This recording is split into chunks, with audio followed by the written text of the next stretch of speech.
Hello and welcome to this video lesson on electrochemical cells. The last few topics told us all about electrochemical cells, the theory of them, but this one's all about what electrochemical cells are actually used for. And here are our learning objectives. First one being that by the end of the lesson we want to appreciate that electrochemical cells can be used as a commercial source of electrical energy, i.e. electricity or power. Next, we also want to appreciate that cells can be non-rechargeable, rechargeable and fuel cells. So 3 types of cells that we want to understand. Thirdly, let's be able to use given electrode data to deduce the reactions occurring in the cells and also to deduce the EMF of a cell. And we want to understand the electrode reactions of a hydrogen-oxygen fuel cell and appreciate that a fuel cell does not need to be electrically recharged, which is quite useful. However, there are some risks to fuel cells, so we will appreciate not only the benefits but also the risks to society associated with the use of fuel cells and the other cells.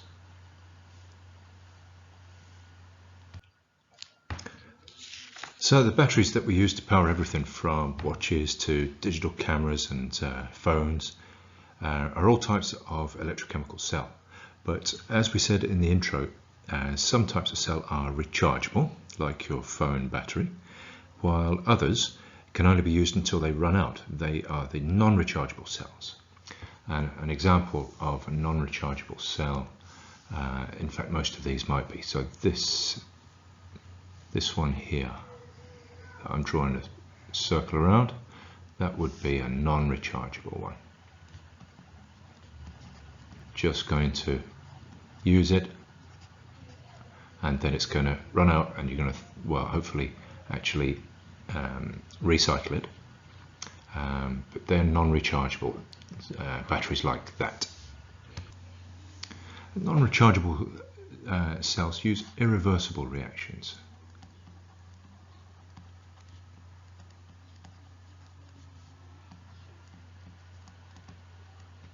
They can't go back the other way, even if you were to apply an electric current in the opposite direction, they won't reverse those reactions. And you might be familiar with dry cell alkaline batteries that you might buy. They're very common in households, and you would find examples of these in the TV remote control. Smoke alarms, for example, at home.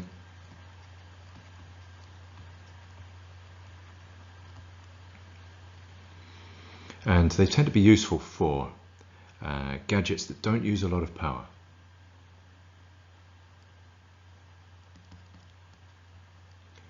These things don't use a lot of power.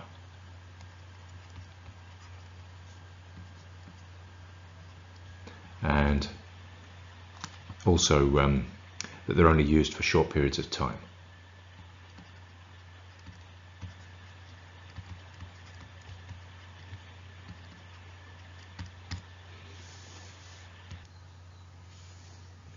So an example of such a battery would be a zinc carbon dry cell battery. A zinc carbon dry cell battery, and it's the zinc that's the anode, and the cathode is actually a mixture of carbon and also manganese dioxide, and in between the electrodes there's a paste which acts as an electrolyte, and it's usually ammonium chloride. It's usually ammonium chloride, and that acts as the electrolyte.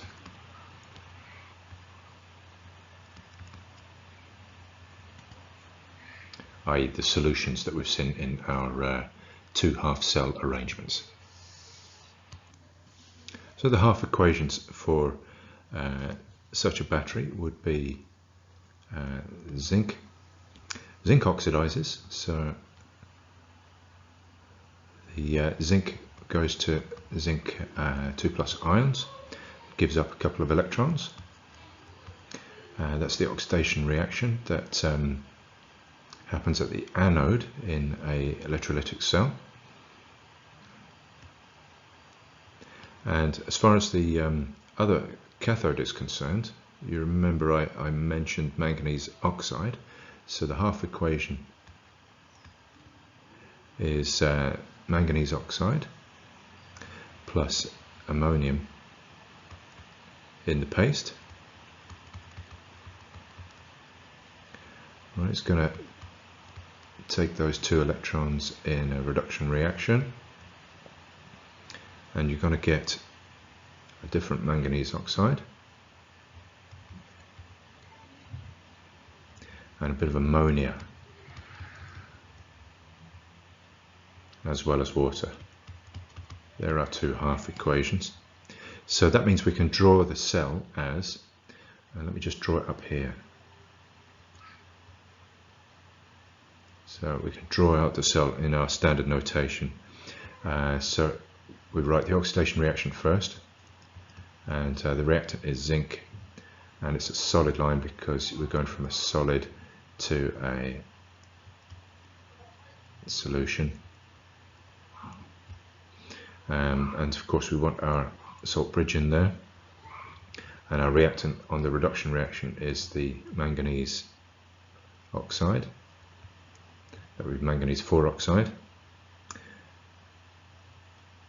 And I'm going to put a comma in here because the product of the reduction reaction is also a solid. Manganese 2 oxide 3, so that would be manganese 3 oxide. And the EMF of this cell, sorry, it's getting very crowded down here. The EMF of this cell, you could work out from the standard equation. So the EMF of the right hand side, you could look up an electrolytic series and you'd find that to be plus 0.75, electrochemical series rather, and we're going to subtract from that the EMF of the left hand side, and you'll remember zinc by now, 0.76. So that gives you a voltage of a cell like this of 1.51 volts. So the next time you're pressing your TV remote, just open it up and have a look at one of the batteries and check out the voltage of the battery, and I bet you find that it's about 1.5 volts. Now the other thing I just want to highlight for you is when I was writing the half equations, I didn't write equilibrium arrows, I wrote one-way arrows. And whereas theoretically it is possible to reverse those reactions, in a cell such as this it's not practical, because in the case of the zinc actually forms the casing of the battery. It's got a little bit of plastic over it as well, but the zinc is the metal casing, and that's the anode is actually the casing of the battery, and that actually gets thinner as it dissolves it into zinc ions. So it wouldn't be practical to try and make that zinc casing up again by reversing the reaction. And also another reason why these batteries cannot be recharged is that these ammonium ions would produce hydrogen gas, which would actually escape from the battery, and there's no way of replacing that hydrogen ion, so you wouldn't reform your ammonium. So there we have non-rechargeable cells. Let's next have a look at chargeable cells. Sorry, rechargeable cells. And rechargeable cells, the distinctive thing about rechargeable cells is that they use reversible reactions, or reactions that are practical to reverse even with a battery. And you might see them in laptops, phones, and cars, of course. Car batteries are rechargeable. They recharge using the motion of the car as you're going along. As far as the picture is concerned, I'll draw a circle around some of the rechargeable ones. So this one's rechargeable, looks just like the non-rechargeable battery, this one, and this battery here that I'm drawing a circle around now, that looks like one that you might put on a camcorder, and I can see the word rechargeable here, so this is another example of a rechargeable battery. I don't see the type of battery that we might have in a phone, and in fact these days your battery that you have in your phone is inside the casing anyway. You don't really get to see it in most models.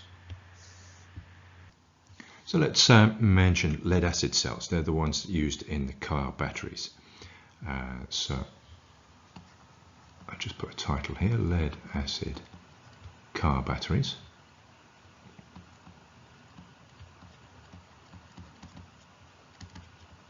And car batteries are usually 6 cells connected in series, and so in physics you'd write that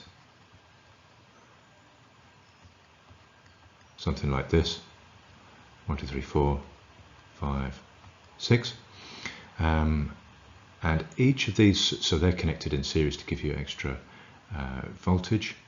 Let's just take one of them and consider each of the cells. Okay, so each of the cells consists of an anode and a cathode. Let's write the cathode first, and we've got an anode as well. So the cathode is lead, made of lead, and that's where the oxidation happens at the cathode. And the anode is usually made of lead 4 dioxide.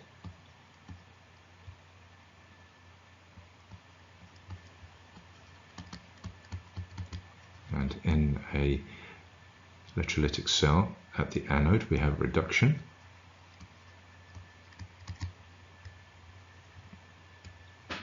And both electrodes end up coated in lead sulfate. Right, so the half equations are at the oxidation reaction is at the cathode. We have our lead, and we have sulfuric acid as our electrolyte. So we're just interested in the sulfate ions. And they're in equilibrium with this lead sulfate that coats the electrode.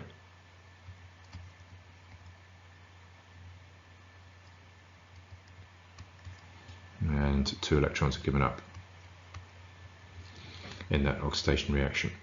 And so let's just make sure we remember that's oxidation.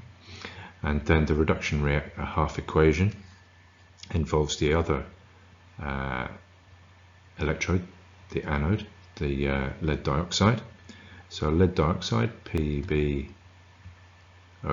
that's also a solid.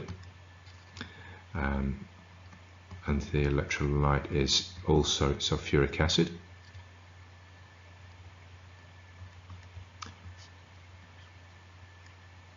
And that's actually, we've got we need our 4 hydrogens in there as well. Hydrogen ions are in there, and our 2 electrons that we're giving up, and that's in equilibrium with our lead sulfate and a bit of water is given off.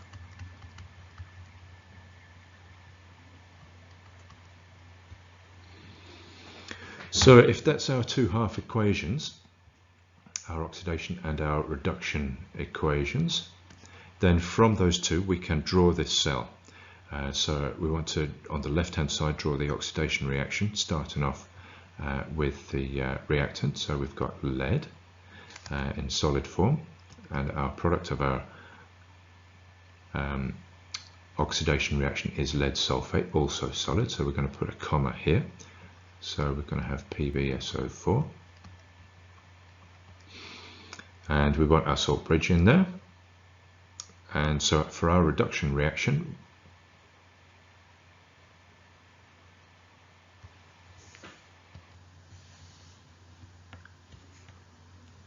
we have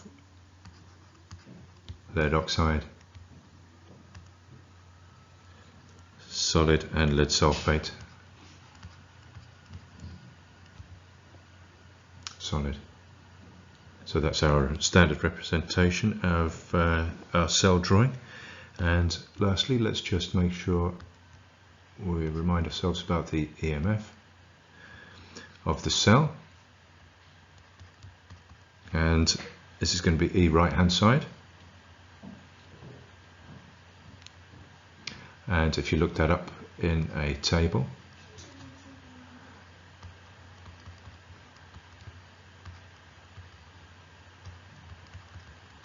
you'd find that E right hand side was 1.69, and E left hand side is minus 0.36,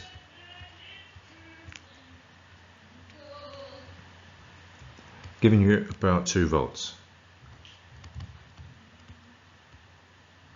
So if you have 6 of them in series, you would get, you get 6 times that voltage. So a car battery is about 12 volts. Next time you're looking under a car bonnet, then do look at the car battery and check out that it's a 12 volt battery. I bet it is. Okay, thank you. Let's carry on. And the last thing to mention about rechargeable cells is another 2 different types. So we have nickel cadmium. Nickel cadmium cells are rechargeable, and lithium ions, generally written like that. And to recharge these batteries, you apply a current. And what that does is it forces the electrons to flow in the opposite direction around the circuit. So they would naturally go in the direction of oxidation reduction. And what happens is when you put them into a contraption and then put them into your plug socket, the voltage of the power supply at home, the electricity supply at home, forces those electrons to go around in the opposite direction and make the reactions, make the reversible reactions happen instead, so that recharges them. And it's possible in this case, in this case of the nickel cadmium and the lithium ions, because none of the substances in these 2 rechargeable batteries are gases and can escape. They're not used up, so that's why we can employ the reversible nature of the redox reactions.